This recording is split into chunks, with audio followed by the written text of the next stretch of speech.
शयनी एकादशी। युधिष्ठिर ने पूछा, भगवान, आषाढ़ के शुक्ल पक्ष में कौन सी एकादशी होती है? इसका नाम और विधि क्या है? यह बतलाने की कृपा करें। भगवान श्री कृष्ण बोले, राजन, आषाढ़ शुक्ल पक्ष की एकादशी का नाम शयनी है। मैं उसका वर्णन करता हूँ। वह महान पुण्यमयी, स्वर्ग और मोक्ष प्रदान करने वाली, सब पापों को हरने वाली तथा उत्तम व्रत है। आषाढ़ शुक्ल पक्ष में शयनी एकादशी के दिन जिन्होंने कमल पुष्प से कमल लोचन भगवान विष्णु का पूजन तथा एकादशी का उत्तम व्रत किया है, उन्होंने तीनों लोकों और तीनों सनातन देवताओं का पूजन कर लिया।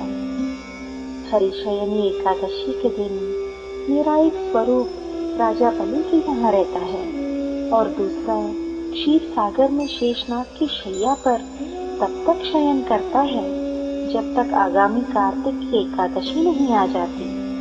अतः आषाढ़ शुक्ल पक्ष की एकादशी से लेकर कार्तिक शुक्ल एकादशी तक मनुष्य को भली भांति धर्म का आचरण करना चाहिए। जो मनुष्य इस व्रत का अनुष्ठान करता है वह परम गति को प्राप्त होता है। इस कारण यत्न पूर्वक इस एकादशी का व्रत करना चाहिए।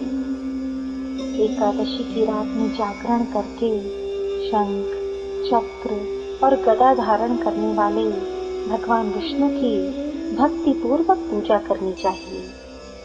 ऐसा करने वाले पुरुष के पुण्य की गणना करने में चतुर्मुख ब्रह्मा जी भी असमर्थ हैं। राजन, जो इस प्रकार भोग और मोक्ष प्रदान करने वाले सर्व पापहारी एकादशी के उत्तम व्रत का पालन करता है, वह जाति का चांडाल होने पर भी संसार में सदा मेरा प्रिय करने वाला है। जो मनुष्य दीपदान, पलाश के पत्ते पर भोजन और व्रत करते हुए चौमासा व्यतीत करते हैं, वे मेरे प्रिय हैं। चौमासे में भगवान विष्णु सोए रहते हैं, इसलिए मनुष्य को भूमि पर शयन करना चाहिए। सावन में साग, भादों में दही, कुआर में दूध और कार्तिक में दाल का त्याग कर देना चाहिए। जो चौमासे में ब्रह्मचर्य का पालन करता है वह परम गति को प्राप्त होता है। राजन, एकादशी के व्रत से ही मनुष्य सब पापों से मुक्त हो जाता है। अतः सदा इसका व्रत करना चाहिए, कभी भूलना नहीं चाहिए। शयनी और बोधनी के बीच में जो कृष्ण पक्ष की एकादशियां होती हैं, गृहस्थ के लिए वे ही व्रत रखने योग्य हैं। अन्य मासों की कृष्ण पक्षीय एकादशी गृहस्थ के रखने योग्य नहीं होती।